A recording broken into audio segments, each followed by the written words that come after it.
गृहस्थ आश्रम, और फिर क्या है, फिर क्या है, संन्यास आश्रम। तो सबसे ऊंचे शिखर वाला संन्यास और वो सन्यासी के चरणों में क्यों मत्था फोड़ती हो? गृहस्थी में आने के लिए दूसरे आश्रमों से गिराना चाहती हो, तो क्या फायदा तुम्हें? इसलिए हम तुम्हें बता रहे हैं शीलवान, बहुत सुंदर वर बताते हैं तुम्हें, सुन लो हमारी बात। इसलिए हमारी बात मान, तब छोड़ो और घर को जाओ, वर तुम्हें बताएं शीलवान, तुम उनको जाके अपनाओ। जो दीपक लेके ढूंढोगी वर कहीं न ऐसा पाओगी, वह जगत पिता कहलाते हैं, तुम जगत मात कहलाओगी। सब भांति सुगढ़ और रूपवान, बैकुंठ का रहने वाला है, निर्दोष न उसमें दोष कोई, अंधे घर का उजियाला है। सब भांति सुगढ़ और रूपवान, सबसे सुंदर है। अब वास्तव में भगवान नारायण तो सबसे सुंदर है, भगवान राम का रूप क्या जबरदस्त रूप है। जिस समय भगवान राम जनकपुरी में पहुंचे तो जनक जी ठगे से रह गए, क्योंकि जिस समय उनकी कुटे में पहुंचे, अतिथि गृह में ठहराया मुनि विश्वामित्र को, राम जी लक्ष्मण जी फूल में जा रहे थे, तो उन्होंने उनका स्वागत सत्कार किया। इतने में राम जी लक्ष्मण जी आए, तो 10 जो जनक जी थे वो देखते देखते रह गए कि ये कौन है। वो कह रहे कि मेरा जो वैरागी मन है, मेरा जो विधेय मन है, आज वो आसक्त हो गया इनकी रूप मान्य को देख करके। मैं इतना वो चपका हूं, मैं सोच रहा हूं जो निर्गुण निराकार है, क्या वो ही राम बन के आया है? इस रूप में कौन है ये? तो वशिष्ठ उनसे विश्वामित्र से प्रश्न करते हैं कि जिनकी मैं उपासना करता हूँ कहीं इस रूप में तो नहीं आ गए, वो विधेय सदेह तो नहीं हो गया, वो निर्गुण निराकार साकार तो नहीं हो गया? मायाधीश ज्ञान गुण धामु, जगत प्रकाश प्रकाश करामु। तो उनकी दशा डोल गई, विचित्र दशा बन गई। इतने सुंदर भगवान राम और शाम के तो आगे भी सुंदर नाम लगता है, श्याम सुंदर। राम सुंदर नहीं लगता, श्याम सुंदर लगता है क्यों? वो तो शुरू से बंसरी बजाते हुए और मोदी छेड़ते हुए और क्या लोग सबके मन को मोहित करते हैं, इसलिए मनमोहन उनका नाम है। वो तो आए थे सबको मोहित करने के लिए, वो तो आए थे प्रेम का सबसे बड़ा सागर सबको पिलाने के लिए, प्रेम के सागर है।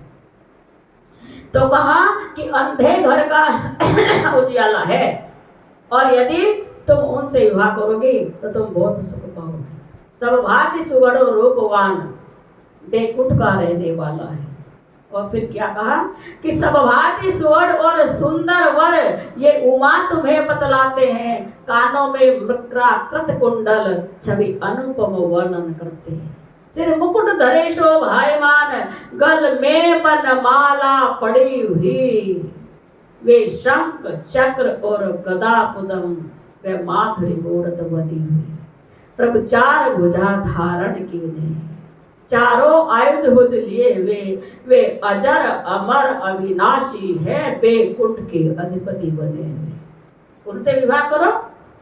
यदि तुम्हें दुनिया का सर्वश्रेष्ठ वर चाहिए तो सर्वश्रेष्ठ वर तो नारायण है। जगत की पालना करते हैं, परम ऐश्वर्य है उनके पास, और इतने कोमल है, इतने सुंदर है, और तुम भी परम सुंदरी हो, और लक्ष्मी से भी सुंदर हो। हम वास्तव में ये बात सही है। लक्ष्मी, शारदा और पार्वती, इन तीनों में पार्वती ही अधिक सुंदर थी। पार्वती के सौंदर्य की तुलना संसार की किसी भी नारी से नहीं की जा सकती। जैसे राधा जी की तुलना किसी की सौंदर्य से नहीं होती, ऐसे पार्वती की तुलना किसी सौंदर्य, तीनों देवों में और त्रिदेवियों में सबसे अधिक सुंदर पार्वती है। कैसा कैसा सुंदरता का जादू सब पे डालती है। आगे कथा में आएगा युद्ध खंड में। वो शंकर है भगवान कहा कि छोड़ो उस मत वाले को, उस योगी बैरागी को, उसके अंदर तो कॉपी भरा पड़ा है। अरे चंद्रमा उसकी एक आंख में, सूरज उसकी एक आंख में, गर्मी उसके गात में, और उसकी तीसरे नेत्र जो है वो माथे पे, देखने में ना माथा सुंदर है, और गले में इतना मोटा उनके विस्तर है, सांप बिच्छू की माला पहने हुए, जटा में चंद्रमा, और तो राक्षसों को भी अपनी जटा में बिठा रखा, राहु को बिठा रखा, जो सबको कष्ट देता है उसे तो शीश पे चढ़ाते हैं। और जो नारी है नारी गंगा नारी है, और सिर पे नारी चढ़ा रखी और कहने को विरक्त है। बताओ ऐसी ऐसी बातें आज कह करके चिढ़ा रहे माता पार्वती को सब तरह से। ये कहने के तो विरक्त है, लेकिन ये योगी नहीं, वो तो ढोंगी है। एक नारी को सिर पे बिठा रखा आपने, वहां भाग में बिठाए तभी नारी तुम करते, सिर पे चढ़ी गंगा कितनी दुखी करती होगी। सारी बातें उल जरूर कर रहे हैं और कह रहे हैं सुंदर जित, चलो जैसे तैसे, हम ये नहीं कहते कि बदसूरत है, जैसे भी है, ज्यादा सुंदर तो है नहीं, क्योंकि ब्रह्मा जी भी सुंदर है, विष्णु भी सुंदर है, इनकी सुंदरता को तो पता ही नहीं रहता। और तो और देखो, और कुरूप बना लेते हैं अपने आपको, चिता की भस्म लपेट लेते हैं, चिता की भस्म। अरे हवन की भस्म लपेटे तो चिता की भस्म, क्या करोगे ऐसे उससे शादी करके। फिर कह रहे हैं कि सांप भी छूतन पे उनके, चिमटा कोई ढंगा हथियार में नहीं, एक चिमटा लोहे का और एक त्रिशूल लोहे का। अरे भगवान नारायण के हाथों में सोने की गदा है, शंख है नीले रंग का, देखो क्या जबरदस्त उनका हथियार है, चक्र सुदर्शन। तो विवाह करना है तो उनसे करो, तुम्हें सामर्थ्यवान पुरुष तो चाहिए, सुंदर पुरुष चाहिए और अजर भी चाहिए। अमर में तो क्या वो अजर अमर अविनाशी नहीं है?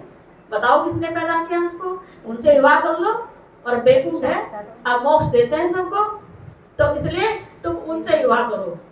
वो तो बिल्कुल फक्कड़ है। योगी अग्नि हवा और पानी इनकी उल्टी रीति, इनसे करियो कोई प्रीति। जब एक कोप में आते हैं तो बर्बाद करते हैं दुनिया को, और प्यार करते तो ढेरों ढेर प्यार करते हैं, लेकिन पता नहीं कब उनके नाक पे गुस्सा आ जाए और कब उनकी आंख खुल जाए और कब किसका घर बर्बाद कर दे, कामदेव तक को भस्म कर दे। क्या सुन पाओगे तुम उनसे? तुम्हारी गृहस्थी, तुम्हारे बच्चे कहाँ पैदा हो जब कामदेव को भस्म कर दिया? दुनिया के बच्चे पैदा होते हैं काम के कारण होते हैं, क्या सुन पाओगे? पहले गृहस्थी का सारा सुख फूंक बैठे हो, तो दुनिया भर की उन्हें बात बता दी।